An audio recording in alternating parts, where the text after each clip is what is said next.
अस्सलाम वालेकुम। Faisalabad programme news night के साथ मैं हूं आपका मेज़बान मोहम्मद बिलाल डोगर। इलेक्शन जैसे जैसे नज़दीक आ रहे हैं गहमा गहमी बढ़ रही है। उम्मीदवारान पाकिस्तान मुस्लिम नून की जानिब से अपने टिकट के असूल के लिए अब गुत्थम गुत्था भी हो रहे हैं और थोड़ा आगे भी बढ़ते नज़र आ रहे हैं। जबकि एक बड़ी पेशरफ्त भी हुई है। पाकिस्तान मुस्लिम लीग नून और पाकिस्तान मुस्लिम लीग काफ के दरमियान एक इत्तेहाद हो गया है और सीट एडजस्टमेंट हुई है। कुछ सीटों का ऐलान कर दिया गया, लेकिन बाकी अभी जो इलेक्शन पैनल है या टिकट का पैनल है वो अनाउंसमेंट बाद में करेगा। जमात इस्लामी पहले अपना मंशूर पेश कर चुकी है। उम्मीदवार भी अपने हलकों के अंदर अपने लोगों के साथ मिलना जुलना शुरू हो चुके हैं।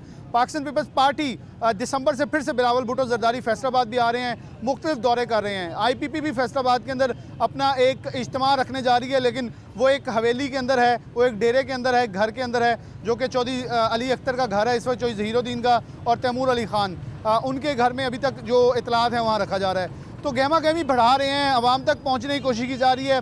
पाकिस्तान तहरीक इंसाफ अभी तक यही कह रही है लेवल प्लेइंग फील्ड दी जाए। पाकिस्तान पीपल्स पार्टी और जमात इस्लामी भी उनके मौक़िफ़ से कुछ साथ खड़ी नज़र आ रही है कि लेवल प्लेइंग फील्ड सबको मिलनी चाहिए, लेकिन शायद पाकिस्तान मुस्लिम नून इससे नाराज़ भी हो सकती है और हो भी रही होगी कि लेवल प्लेइंग फील्ड हमें ही दी जाए, क्योंकि एक तरह से वो सच्चे भी हैं। 2018 में इसी लेवल प्लेइंग फील्ड का वो मुतालबा कर रहे थे जो उन्हें एज सच मिलती नज़र नहीं आई, लेकिन इतनी सख्तियाँ भी नहीं थी। लेकिन चलें अब हम अपने पैनल की तरफ बढ़ते हैं और मैं सबसे पहले आपके साथ तारुफ करवा दूँ। अजमल हुसैन बदर साहब मौजूद हैं, PP 113 से जमात इस्लामी के लिए उम्मीदवार हैं और साथ बड़े ही एक्टिव रुकन हैं जमात इस्लामी के। उनके साथ चौधरी नवाज़िश अली गुज्जर मौजूद हैं, नायब सदर हैं पंजाब पाकिस्तान मुस्लिम लीग काफ के पंजाब के। बहुत शुक्रिया आप दोनों मेहमानों का। तीसरे मेहमान अभी बाकी है शेख सलमान आरिफ साहब, वो हमें ज्वाइन कर लेंगे, एक्स टिकट होल्डर भी रह चुके हैं, वो हमें ज्वाइन करेंगे, ताज़ा रहनुमा भी हैं। मैं अजमल बदर साहब से आगाज़ कर लूँगा। अजमल साहब, आप कैसे देख रहे हैं इस वक्त करंट पोलिटिकल सिनेरियो? अभी तो सब ये सवाल आपसे पूछ रहे होंगे, इलेक्शन होंगे, क्योंकि एक हफ़्ता इलेक्शन होने की यकीन दहानी होती है तो दूसरे हफ्ते होता है कि अब नहीं होंगे, फिर एक हफ़्ता। क्या कुछ वो परिंदे, वो कहते हैं किसी की चिड़िया उड़ती है, किसी का कबूतर उड़ता है, तो मैं तो ऐसे कह लेता हूँ हमें भी कोई परिंदा मिला हुआ है, वो ये कहता है कि इसी बहाम के अंदर इलेक्शन करवाए जाएंगे और वो मतलूबा नताइज जो चाहिए वो मिल जाएंगे और शायद जिस जमात को चाहिए बाकी जमातें फिर चीखती चलाती रह जाएंगी। क्या ऐसा मैंडेट आपको आता नज़र आ रहा है? बिस्मिल्लाहिर्रहमानिर्रहीम। डोगर साहब, आपकी बात से मैं इत्तफ़ाक़ करता हूँ कि ये भी एक लेवल प्लेइंग फील्ड के ख़िलाफ़ हरकत है कि लोगों को बहाम में रख के इलेक्शन करवाया जाए। और मैं ये समझता हूँ कि जो ऐसे मुक़्तदर इदारे हैं जो मुल्क के अंदर अपनी मर्ज़ी के नताइज लेना चाहते हैं, वो ऐसी फ़ज़ा बना के रखना चाहते हैं। लेकिन एक बात बिल्कुल क्लियर है, पाकिस्तान एक जमहूरी मुल्क है, एक कॉन्स्टिट्यूशन के तहत चलता है। तो पाकिस्तान के कॉन्स्टिट्यूशनल इदारों के अंदर सबसे बड़ा इदारा सुप्रीम कोर्ट ऑफ पाकिस्तान है। सुप्रीम कोर्ट ऑफ पाकिस्तान बाकायदा एक जजमेंट दे चुकी है इलेक्शन कमीशन के ऑर्डर के ऊपर कि 8 फरवरी को इलेक्शन होंगे। तो मेरा नहीं ख्याल कि अब कोई बहाम रहना चाहिए। तमाम पार्टियों को तमाम अभाम से निकल के बिल्कुल आवाम के अंदर जाना चाहिए और अपने मंशूर को पेश करना चाहिए। जमात इस्लामी ने मंशूर जल्दी पेश कर दिया, मैं आपके पास इस पर भी आऊँगा। नवाज़ी साहब, आप कैसे देखते हैं? एक बड़ी पेशरफ्त है कि इत्तेहाद जो बड़े सालों बाद मियाँ मोहम्मद नवाज शरीफ और चौधरी शुजात हुसैन की मुलाकात हुई है। मैं तो हमेशा से हर सुलह का ख्वाहिशमंद इंसान हूँ। मैं तो कहता हूँ कि सारी जमातों को मिल बैठ के पाकिस्तान के लिए पहले तकदो कर लेनी चाहिए। वो देर आयद दुरुस्त आयद, अब पता नहीं दुरुस्त आयद भी हैं या नहीं आयद, लेकिन आप इसको कैसे देख रहे हैं कि ये किस हद तक पाकिस्तान मुस्लिम काफ के लिए फ़ायदेमंद होगी? परवेज़ लाई पाकिस्तान तहरीक इंसाफ के साथ खड़े हैं, डट के खड़े हैं। जो इस सरवर साहब के बारे में कोई इबाम पैदा हो रहा है, लेकिन काफ लीग क्या मौक़िफ़ रख रही है इस इलेक्शन के हवाले से? जी, हमारी जो है वो पहले से एक ख्वाहिश रही है कि माजी में बहुत सारे हुक्मरानों की गलतियाँ कोताहियाँ जो है वो हम मद्देनज़र रखते रहे हैं पहले भी, लेकिन अब के लिए हमें जो है वो सोचने की ज़रूरत है पाकिस्तान के लिए। इसमें जो है वो माजी में बहुत सारे हुक्मरानों ने, किसी के करप्शन के इल्ज़ाम लगे, किसी पर धांधली के इल्ज़ाम लगे, कोई 5-5 साल, कोई 3-3 साल, जिसकी जितनी गवर्नमेंट चली है वो उस पर इल्ज़ाम की ज़द में ही रहे हैं।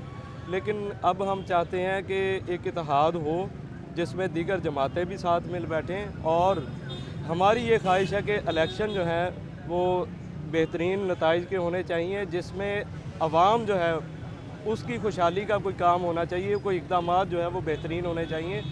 इसमें जो है वो पिछली गलतियाँ कोताहियाँ या जितनी भी नाराज़गियाँ हैं उनको बुलाकर अब हमें पब्लिक के लिए इकट्ठे होने की ज़रूरत है आइंदा के लिए, पाकिस्तान के मुस्तकबिल के लिए हमें अब इकट्ठा होने की ज़रूरत है। अदल साहब, आपने मंशूर की जब बात की है तो अभी सारे मैं बड़ा परेशान हूँ इस लिहाज से कि कमोबेश 40-50 दिन मैक्सिमम पीछे पड़े हैं, ना इलेक्शन शेड्यूल का ऐलान हुआ है, ना मंशूर अभी तक किसी ने दिया है। तो आवाम कैसे एक्टिव हो जाए, आवाम को कैसे यकीन हो जाए कि इलेक्शन होने वाले हैं। बिल्कुल आपकी बात सही है कि 8 फरवरी को नहीं होंगे तो तौहीन अदालत लग जाएगी, लेकिन इन 55-60 अयाम के अंदर जो एक्टिविटी होनी चाहिए थी वैसे हमें सब कुछ एक्टिव नहीं आ रहा, अदर दैन मीडिया साहिबान जैसे मेरे जैसे एंकर्स अभी बैठे बहसों मुबाहिसे करवा रहे हैं। हम भी चाह रहे हैं ज़रा एक्टिव हों ताकि हम हलकों के जाके अंदर बात करें कि आवाम कितनी तैयार है, लेकिन आवाम के पास जाते हैं तो वो गैर यकीनी की सूरत हाल के अंदर है कि मंशूर ही कोई नहीं दे रहा। आपके समझते जमात इस्लामी का मंशूर जो पेश किया गया उसमें आवाम से मुतल्लिक सबसे अहम चीज़ जो क्या है जो आवाम को इस वक्त नोटिस करने की अशद ज़रूरत है? देखिए, मैं बिलाल भाई आपसे जो पाकिस्तान के मारूजी हालात हैं वो अपनी जगह के ऊपर, लेकिन जमात इस्लामी एक मुकम्मल प्रोग्राम रखती है। ये किसी हादसे की शिकार नहीं है, ये किसी इदारों की मरहून मिन्नत नहीं है, ये एक जमहूरी सियासी जमात है और जिसका विजन बिल्कुल क्लियर है। वो 60 दिन के लिए नहीं है, वो जब से बनी है और आज तक एक है।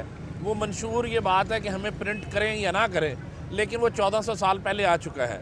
वो मंशूर नबी करीम सल्लल्लाहु अलैहि वसल्लम दे चुके हैं। वो क्या है वो मैं फिर दोहरा देता हूँ, पब्लिक के लिए दोहरा रहा हूँ कि इनिल हुक्मु इल्ला लिल्लाह।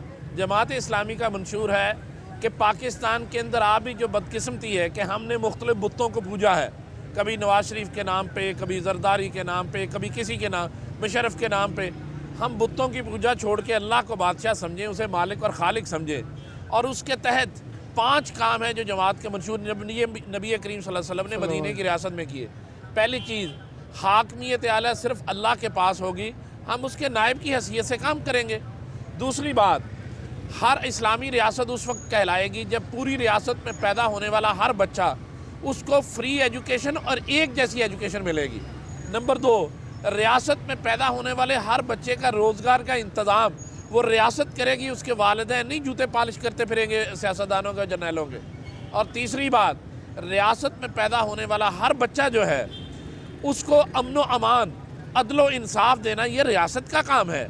और चौथी बात यह है, रियासत में पैदा होने वाला हर बच्चा उसको हेल्थ फैसिलिटी फ़ी सबीलिल्लाह फ्री ऑफ कॉस्ट देना हर तरह की, और बिल्कुल एट पार देना, अमीर और गरीब को बराबर देना, ये रियासत का काम। ये जमात इस्लामी का मंशूर है जो 1450 साल पहले आया है, नबी करीम सल्लल्लाहु अलैहि वसल्लम ने पेश किया है, मदीने की रियासत में पेश करके साबित किया। अब मुझे बताएं कौन सा ऐसा शख्स है जो चैलेंज कर सकता है इससे बेहतर मंशूर कायनात के अंदर मौजूद है। अब भी अगर कौम चाहती है कि वो निकलना चाहती है इस बहरान से, इस भूख से निकलना चाहती है, इस बेरोज़गारी से निकलना चाहती है, इस लाकानूनियत से निकलना चाहती है, तो आए जमात इस्लामी के साथ खड़े हो, सराजुल हक के साथ खड़े हो, हाफ़िज़ नईमुर रहमान साहब के साथ खड़े हो, सेनेटर मुश्ताक खान साहब के साथ खड़े हो, हमारे साथ खड़े हो। हम आपको यकीन दिलाते हैं हमारा किरदार, हमारा माजी इसी बात का शाहिद है कि हम अल्लाह की हाकमियत के लिए कोशिश कर रहे हैं, किसी फ़र्द के लिए नहीं। और ये मंशूर जो आपके सामने रखा है, इंशाल्लाह हम इक़्तिदार के अंदर आते ही इसको इंशाल्लाह नाफिज करेंगे। और आप देखिएगा चंद दिनों के अंदर, चंद माह के अंदर वही पाकिस्तान जो भूख से मर रहा है, इंशाल्लाह मैं यकीन से कहता हूँ लोग मिसालें दिया करेंगे, लोग अमेरिका बरतानिया के वीज़े नहीं लेंगे, पाकिस्तान के वीज़े लेंगे इंशाल्लाह। मैं आपकी तरफ वापस दोबारा भी आऊँगा। नवाज़ गुजर साहब, जैसे इन्होंने बात की, मैं इस चीज़ का मोतरफ़ हूँ। सराजुल हक साहब की एक तकरीर में बार बार अपने प्रोग्राम में जिक्र करता हूँ, वो कहते हैं मुझे सुनने सब आते हैं, वोट डालने कोई नहीं आता। शायद कुछ ऐसा ही है, कामों के ऊपर, अच्छी बातों के ऊपर, अच्छी शख्सियत के ऊपर पाकिस्तान में वोट डालना महदूद हो गए हैं। काफली के मुझे बड़े अच्छे काम याद हैं जिसमें FIC है, 1122 है, बेशतर काम ऐसे हैं। लेकिन आपको क्या लगता है कि आवाम पास जाते हुए चौधरी शुजा जैसी शख्सियत जो कि अमन पसंद, मुतहद पसंद, इत्तेहाद पसंद है, ऐसे लोगों से लोग आवाम पसंद क्यों नहीं करी? कि आवाम की ट्रेनिंग होना बाकी है या आवाम को ड्रामा और आवाम को भी ऐसी चीज़ें पसंद करवा दी जाती हैं कि वो ये रास्ता छोड़ के उस रास्ते के ऊपर लग जाते हैं? देखिए, सबसे पहले तो माजरत के साथ एक ट्रेंड जो है वो चल गया है कि अवाम अब बातों के पीछे वो ज़्यादा जा रही है। असल में हम माजी से बड़ी जल्दी जो है वो भूल जाते हैं कि माजी में कौन सी हुकूमत ने क्या काम किए हैं, हम उनको बहुत जल्दी भूल जाते हैं। आज की बात हुई हम कल भूल जाते हैं कि भाई कल क्या हुआ है, कल किसने हमारे लिए क्या किया है। गुज़श्ता हमारा जो दौर रहा है उसमें 1122 है, FIC है, सर फहरिस्त है, डॉलर का रेट जो है वो 60 रुपये था। चीनी जो है वो 30 रुपये थी। आप गुज़श्ता दौर हमारा उठा के देख लें, हमारा मंशूर उठा के देख लें, और जैसा मैंने आपको पहले भी अर्ज़ किया कि हमारा जो है वो अब यही मंशूर है कि खुदारा पाकिस्तान की तरफ देखें, पाकिस्तान के हालात की जानब देखें। इंटरनेशनल कम्यूनिटी के सामने हमारा मजाक बन चुका है। पाकिस्तान एक मजाक सी सूरत हाल से दो चार है। तो आप ताजर बरादरी का हाल देख लें, टेक्सटाइल का हाल देख लें। फैसलाबाद जो टेक्सटाइल का हब माना जाता है, वो उसमें 70 से 80% जो है वो टेक्सटाइल ऑलरेडी बंद हो चुकी है। मज़दूर बेरोज़गार हो चुका है, अवाम के पास रोज़गार नहीं है, गरीब भूखे मर रहे हैं। तो खुदारा मैं अवाम से भी ये अपील करूँगा कि अब वो देखें कि हमारा जो साहब मंशूर रहा है, हमने जो अवाम की फ़लाह के लिए जो काम किए हैं उस जानब ज़रूर देखें, और मुस्लिम लीग काफ को जो है वो अब आइंदा आने वाले इलेक्शन में कामयाबी के लिए ज़रूर मुंतखब करें। मैं यहाँ ब्रेक की तरफ बढ़ूँगा, एक ब्रेक लेंगे, फिर ब्रेक के बाद हमें दूसरे मेहमान भी, तीसरे मेहमान भी ज्वाइन कर लेंगे। लेकिन यहाँ एक छोटी सी ब्रेक, वापस आ रहे हैं, हमारे मेहमान हमारे साथ मौजूद हैं। मकसद मेरे प्रोग्राम का हमेशा ही होता है एक पॉजिटिव फेसेस को लेके आऊँ और आवाम को उनके हलकों के अंदर पता हो कि वो किस शख्स का इंतखाब करने जा रहे हैं, उस शख्स की कैपेसिटी क्या है और क्या वो इस शहर की खिदमत कर सकता है, या आया ऐसे अनपढ़ लोग हमारी सिंडिकेट्स में बैठकर हमारे तरीमी अदारों को भी मजाक उड़ाते रहेंगे। एक ब्रेक, दोबारा हाजिर होते हैं।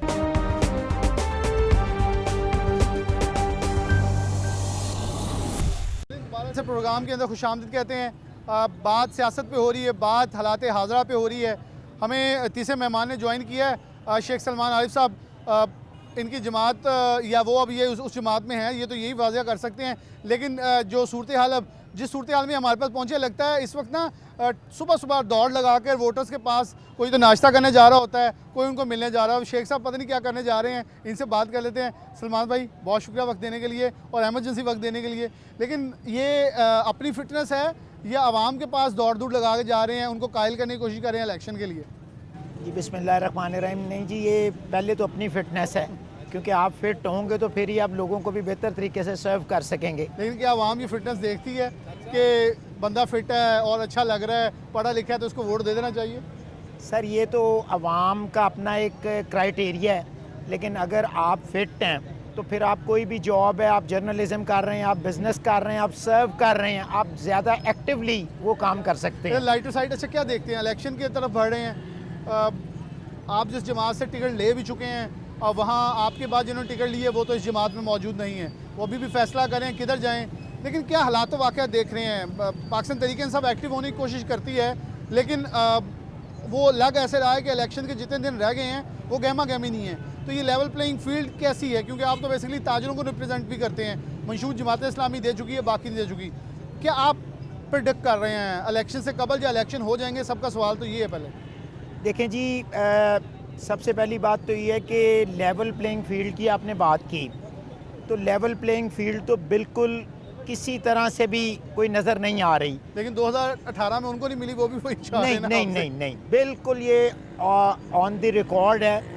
18 में सिर्फ जो है उस पार्टी की लीडरशिप जो है वो पाबंदे सलासिल थी। नवाज शरीफ साहब जो थे वो जेल में थे, अदरवाइज़ उनकी जमात पूरी तरह से जलसे भी कर रही थी, उनकी हर कैंडिडेट पूरी तरह से आज़ाद था। लेकिन पीटीआई के साथ तो ये हो रहा है कि अगर वो फ़लस्तीन के हक़ में भी उन पीटीआई के लोग रैली करते हैं तो उन पे भी पर्चे और उन पे भी कई किस्म के मुकदमात हो जाते हैं। मैं ज़ाती तौर पे समझता हूँ कि पिछले 1.5-2 साल में जो पीडीएम गवर्नमेंट ने डिलीवर किया है वो डिलीवरी उनकी बहुत बड़ी राइवल है, क्योंकि हर बंदा महंगाई का जो आलम है, जो जिस तरह से वो उसमें पिस के रह गया है, वो ऑटोमेटिकली पीटीआई के साथ अगर किसी को कोई ग्रेवियंसेस भी थी तो वो महंगाई की होशरबा महंगाई के सामने वो बिल्कुल लोगों की हमदर्दियाँ दोबारा। मुझे वो दिन याद है, अजमल साहब को भी याद होगा, नवाज़ी साहब को याद होगा, फरवरी 2022 8 मार्च से पहले जब तक ये सेटअप नहीं उल्ट पुलट हुआ, इससे पहले तक ऐसी सिचुएशन थी मई से पहले कि हर कोई एक ही चीज़ तस्लीम कर रहा था माइंड के अंदर कि पाकिस्तान तरीके साहब को तो उनके साथ अपने भी नहीं खड़े थे।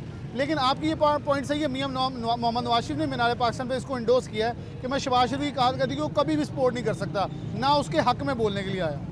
नहीं, नवाज शरीफ साहब देखें ना, जहाँ शहबाज शरीफ साहब प्राइम मिनिस्टरशिप ले लें और जहाँ पे वो सारे मुकदमात माफ़ हो जाएं, हर तरह के जो केसेस ख़त्म हो जाएं, नैब से वो क्लियर हो जाएं, वहाँ पे शहबाज शरीफ साहब ठीक हैं।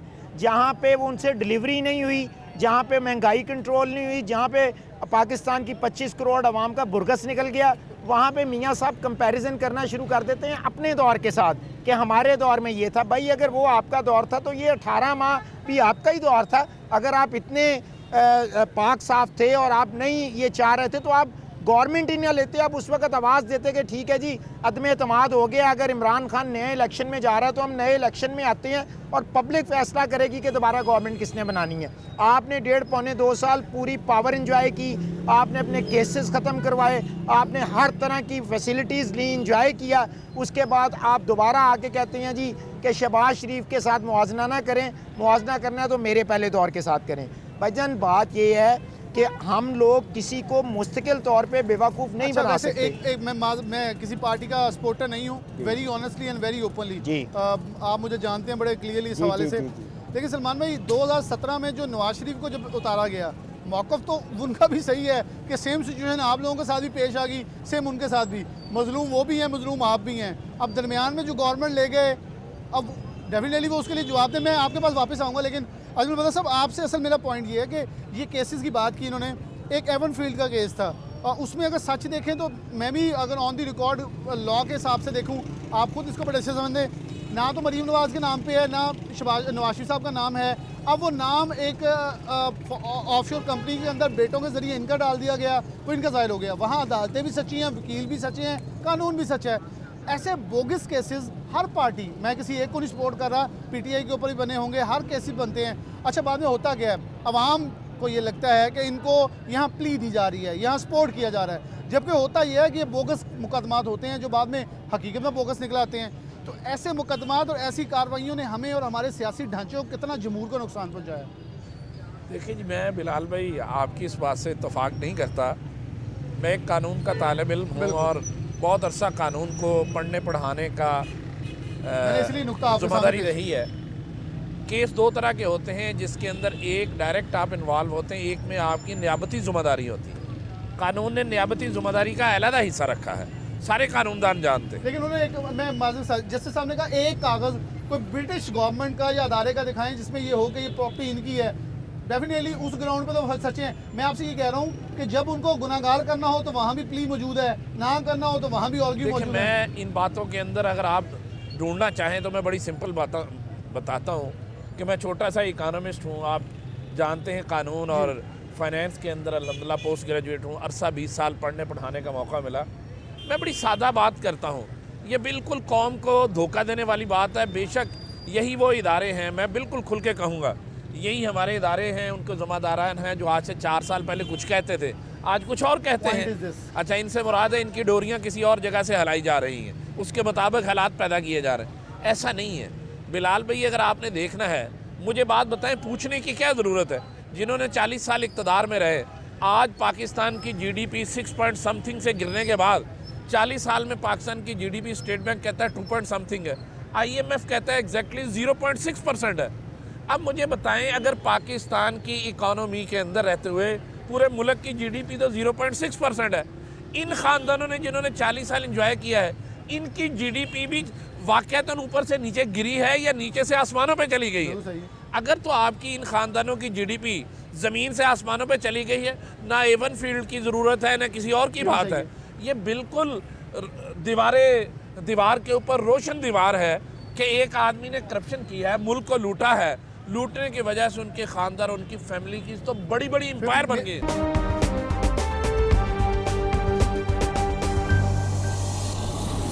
मेरा पॉइंट वहाँ सच्चा हो गया ना कि केस ये पकड़ना चाहिए, पकड़ ये वाला लेते हैं, नहीं, क्योंकि यहाँ से छूट जाना, वहाँ से छूटना। मैं तो ये कह रहा हूँ वक्त नहीं है, वरना डिटेल में अगर आएंगे तो मैं एक एक केस के ऊपर कानूनी और फाइनेंशियल पॉइंट ऑफ व्यू से दे सकता हूँ व्यू। लेकिन एक बड़ी सादा सी बात है, क्योंकि ये इलेक्शन का दौर है, आम आदमी को कैसे पता चले। ये एक आदमी है, आम आदमी है, जिस आदमी के घर जो है 10,000 रुपये में गुजारा होता था आज से 30 साल पहले, उस आदमी के घर के अंदर 2 लाख रुपए में भी गुजारा नहीं होता। अब मुझे बताएं कि जिन अरबाब इक़्तिदार के बारे में हम बात करना चाहते हैं, जिन ख़ानदानों ने 40 साल हुकूमत की है, इसी नवाज शरीफ ख़ानदान, माजरत के साथ ही जरदारी ख़ानदान, शुजात ख़ानदान, अगर तो इनके ख़ानदान के हालात भी वही हैं जो एक गरीब आदमी के हालात हैं, तो मैं समझता हूँ कि वाक़ई इनसे ज़्यादती हो रही है। लेकिन ऐसा नहीं है।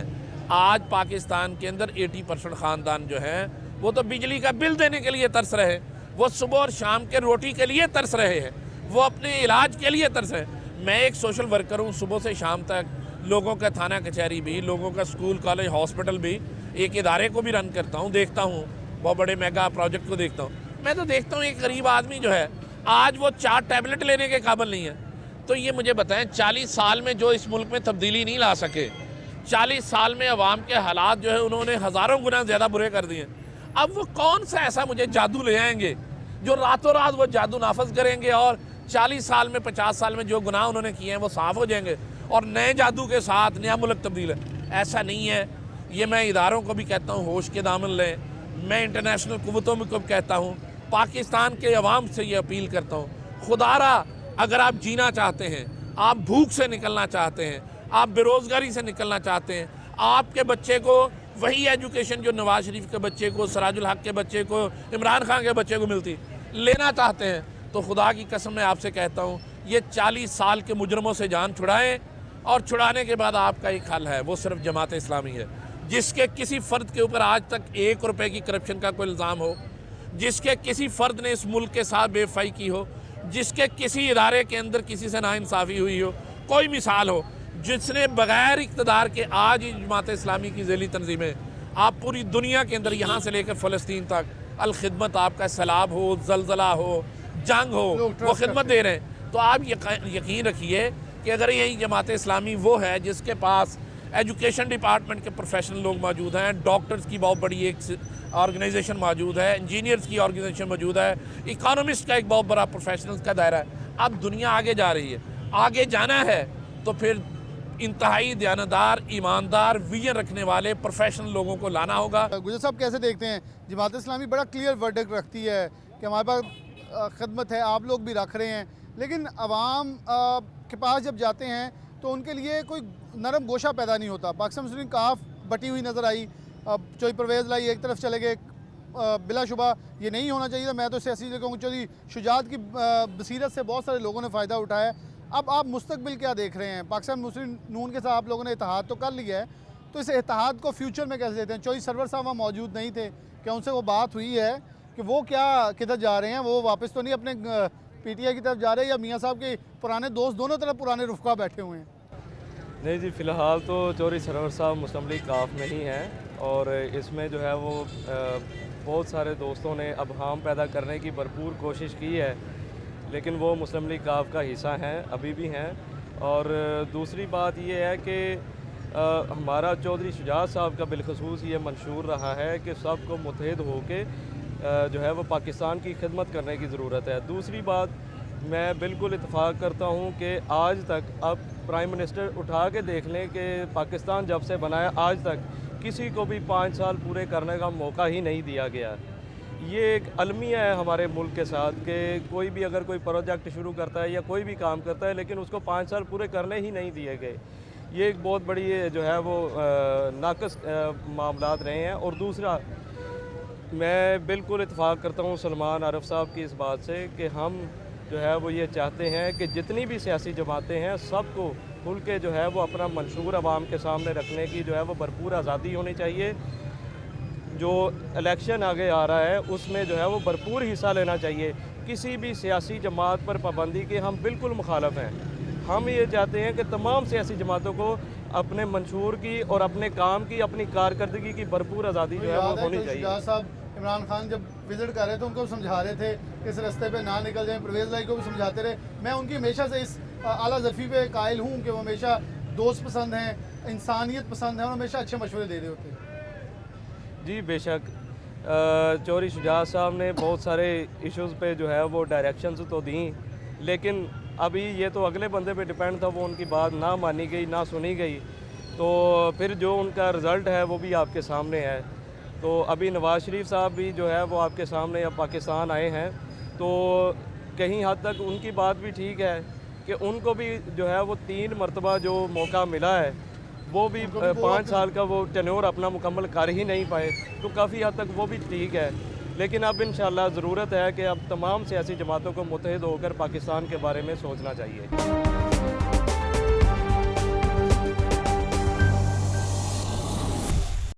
सलमान भाई ये कितना ज़रूरी है मुतहद होना, टेन्योर पूरा करना, बड़ा की पॉइंट उन्होंने डिस्कस किया है जिसके ऊपर बात होना बहुत ज़रूरी है, क्योंकि आज तक पाकिस्तान की हिस्ट्री में ये वक्त ही नहीं आ सका कि वज़ीर आज़म 5 साल मुकम्मल कर ले। अच्छा बुरा तो हमने क्या सोचना, हमें ये नहीं पता चलता, वो उसका रोना ये होता जी मुझे वक्त ही नहीं पूरा होने दिया, मुझे अच्छा करने देते मैं ठीक कर लेता, और वो तोड़ बड़ोड़ जो है वो उसी वक्त आती है जब शायद वो डिलीवरी के अच्छे पॉइंट पे होता है। मैं हिस्ट्री उठा के देख लूँ, सारे किसी ना किसी अच्छे पॉइंट पे पहुँचे थे तो रिमूव किए गए ताकि वो अच्छा भी ना कर सकें और बुरा भी ना कर सकें, और फिर आगे आवाम को दोबारा बताते हैं जी हमें तो मौक़िफ़ पूरा मैंडेट ही नहीं मिला, पूरा टाइम नहीं मिला, तो आवाम फिर उनका साथ देती है।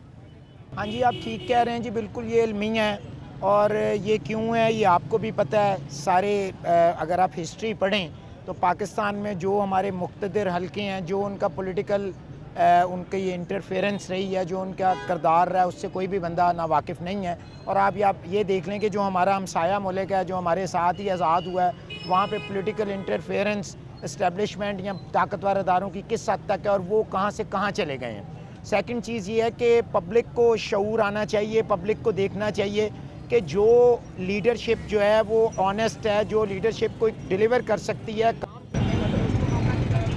और अगर कोई बंदा जब 5 साल के लिए इलेक्ट होता है और अगर वो ठीक तरह काम नहीं करेगा तो अगला इलेक्शन सबसे बेहतर फ़ैसला तो अवाम ने करना है। जैसे जरदारी साहब 2008 से 13 तक पीपल्स पार्टी का दौर रहा और उसको किसी तरीके से भी कोई सियासी शहादत नहीं उनको मिली। उसका हुआ ये कि 13 में जब वो दोबारा आए तो इलेक्शन में आए तो लोगों ने उनको रिजेक्ट कर दिया। एक तो टेन्योर पूरा करने देना चाहिए। सेकंड चीज़, अभी आप मुझसे पहले ये बात कर रहे थे कि दोनों केसेस का फ़र्क, इमरान खान और नवाज शरीफ साहब का कंपैरिजन कर रहे थे। देखें, मैं एक MP कंपैरिजन ही, मेरा मौक़िफ़ ये था कि कुछ ऐसे केसेस बनाए जाते हैं जो बाद में बेबुनियाद निकलते हैं, तो उनका मौक़िफ़ सच्चा हो जाता है जी मुझे उस वक्त फंसाया गया या मुझे जाल साजिश।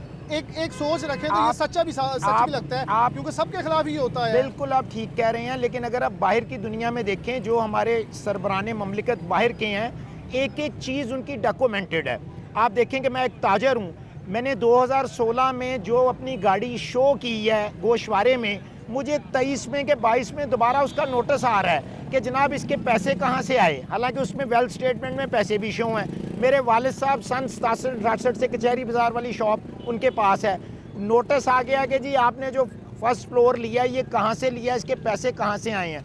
जब हमारा ये हाल है तो जो हमारे सरबराने ममलिकत हैं, अगर वो 10-10 मिलें लगा रहे हैं, वो इतनी महंगी प्रॉपर्टी ले रहे हैं, तो फिर ये उसी वक्त at the nick of the time अदारों को चाहिए ना कि उनसे वो पूछे कि ये कहाँ से पैसे आए हैं। ये उस वक्त तक हर बंदे को स्पेयर किया जाता है जब तक कि वो लाइक माइंडेड लोगों के साथ होता है। जब उसको खींचना होता है तो फिर वो कहते हैं जी मनी ट्रेल दे दें, ये पैसा कहाँ से आया है। ठीक है, तो मकसद ये है कि ये तो पहले दिन से ही जो कॉन्स्टिट्यूशन है उसके मुताबिक उनको लेके चलना चाहिए। सेकंड, इलेक्शन के पॉइंट ऑफ व्यू से मैं ये कहूँगा कि जितने सर्वेज आप जैसे जो लोग हैं वो कर रहे हैं, जो इंटरनेशनल सर्वे आ रहे हैं, जो मीडिया की टीमें कर रही हैं, इस वक्त मैं बिल्कुल ऑनेस्टली ये कहूँगा कि 75 से 80% जो वोटर है वो ये ख्वाहिश कर रहा है कि जी मैं अपना वोट देना चाह रहा हूँ तहरीक इंसाफ को। उसकी सबसे बड़ी वजह, वैसे माज़े के साथ मैं ऑन रिकॉर्ड कह दूँ, मेरे सर्वेज में लोग 50% सारे तो अक्के हुए हैं। चलें, वेरी सॉरी टू से, ठीक है, शायद मेरे साथ कुछ दोस्त मैं कह रहा हूँ कि देखने वाले भी एग्री करेंगे। आवाम ने इस हद तक, ये आवाम को चाहिए सुकून, मुझे भी सुकून चाहिए। मतलब मैं भी नहीं, मैं वोट नहीं इनमें से किसी को कास्ट करना चाहता, लेकिन मैं सुकून चाहता हूँ। ये रोज़ की एक सड़कों के ऊपर आ गए, कभी कोई आ गया, आवाम तंग आ जाती है। आप बिल्कुल, आवाम को कारोबार करना, इन्वेस्टर को पैसा लेके आना। लेकिन सर आप सुकून अगर लाएंगे तो किसी सिस्टम के साथ आएगा ना। सिस्टम आप तय कर लें कि आपने इलेक्शन के ज़रिए सिस्टम लाना है या आपने सिलेक्शन करनी है। आप एक दफ़ा जो भी करें फिर उसको सबको उस पर काम करने दें। मैं आखिर पे हूँ, बिल्कुल वक्त 2 मिनट रह गए। मैं अजमल साहब के साथ ये आखिरी सवाल रखने हैं। मैं एक सवाल इनका था कि सिस्टम के साथ आप इससे कैसे देखते हैं कि कभी सिस्टम इनके साथ हो तो ये अच्छे हैं, ये सिस्टम के तहत इस्तेमाल होने वाले तब अच्छे हो जाते हैं, जब सिस्टम से वो निकाल दिए जाते हैं तो सिस्टम बुरा हो जाता है। कहीं ना कहीं इस्टेब्लिशमेंट के ऊपर तनकीद करने वाले खुद तनकीद के ज़ुमरे में नहीं आते कि आपने उनके सहूलतकार क्यों बने हैं। ये अवाम भी अब तो सवाल करना शुरू हो गई है। बड़ी खूबसूरत बात है, सारी गुफ्तगू का नेट शेल आपने निकाल दिया है। बुनियादी बात यह है कि ये बात जो कही जाती है पाकिस्तान में किसी प्राइम मिनिस्टर को टाइम पूरा नहीं करने दिया था, ये बात हकीकत है। लेकिन सवाल ये है मेरा कि उन साथियों को, उन दोस्तों को, उन सियासतदानों को सोचना चाहिए कि वो जिसकी सीढ़ी पे चढ़ के वहाँ पहुँचे हैं, उन्हें नहीं मालूम कि सीढ़ी तो किसी और की है, वो किसी वक्त भी खींच लेगा। हम जल्दबाजी के अंदर हैं, कोई भी है, हम जो नतायज मेहनत के बगैर हासिल करना चाहते हैं। इसलिए मैं समझता हूँ कि अब वक्त आ गया है तमाम सियासी क़ुव्वतों को ये फ़ैसला कर लेना चाहिए कि अगर वो इस पाकिस्तान की सरज़मीन के साथ मुखलिस हैं कि अब इदारों को अपना काम करना चाहिए, बिठा के एक रुख मुतय्यन कर लिया, और एक रुख बिल्कुल मुतय्यन होना चाहिए कि सियासतदानों को अपना काम करना चाहिए। उन्हें कितनी भी बड़ी आफर क्यों ना हो, उन्हें किसी का दुमछल्ला नहीं बनना चाहिए। अगर वो दुमछल्ला बनेंगे बदकिस्मती से, जैसे मैं आज समझ रहा हूँ कि कुछ सियासी जमातें दोबारा दुमछल्ला बन रही हैं जो बड़े बड़े लंबे दावे किया करती थी इस्टेब्लिशमेंट के ख़िलाफ़, तो याद रखें कि उनका अंजाम वही होना है जो पहले हुआ है। बहुत शुक्रिया तीनों मेहमानों का, वक्त बहुत कम है, फिर कभी दिन इंशाल्लाह बैठेंगे। कभी गर्म लहजे तो कभी ठंडे लहजे, कभी सख्त तनकीद तो कभी हमारे दोस्त हम एक पेज पे हैं, कभी एम्पायर की उंगली उठ गई, कभी हम छोड़ेंगे नहीं, कभी लाडला तो कभी खुद लाडले, ये लफ्ज़ हमें आम सुनने को मिलते हैं। लेकिन मैं वैसे एक शहरी होने के नाते इस बात पे कभी कभी सोचने में मजबूर हो जाता हूँ कि ये सब मासूम हैं या इन सब के अंदर मासूमियत किसी ना किसी तौर पर एक भयानक चेहरे की तरह छुपी हुई है कि ये मासूम नहीं है। क्योंकि आप जब ये बोलते हैं तो फिर आप इतनी तो अकल रखते हैं कि लाडला कौन है और लाडला कौन बना रहा है, तो फिर आप खुद लाडले क्यों बन जाते हैं। सबको बिठाएं, क्योंकि एक इस मुल्क को आगे लेके चलना है। तो मैं अजमल बदर साहब की बात से आखिर पे एक जुमला बोलूँगा, 10 साल के लिए एक लाहे अमल तय कर लें। मिसाक़ जमहूरियत हो तो मिसाक़ मईशत भी हो। इस मुल्क को चलाना है तो एक पेज पे बैठना होगा, ये टेबल टॉक करनी होगी, वरना आज आप टेबल से उठेंगे तो कल और टेबल पे बैठ जाएगा। कुर्सी खाली है, जगह बदलती रहेगी। इसलिए सबको मिल बैठें और ख़ासतौर पर इस नौजवान नस्ल को वो ट्रेन करें जो इस मुल्क के लिए सही है। ये नहीं होना चाहिए कि कभी अपने मफाद तो कभी किसी के मफाद के लिए ये यूथ इस्तेमाल होते होते इस तहत तक पहुँचे कि इस पाकिस्तान को फिर हम यही कोसते रहें कि ये मज़ीद 100 साल गुजर गए और कुछ ना हो सका। इसी के साथ प्रोग्राम न्यूज़ नेट से इजाज़त दीजिए। अल्लाह हाफ़िज़।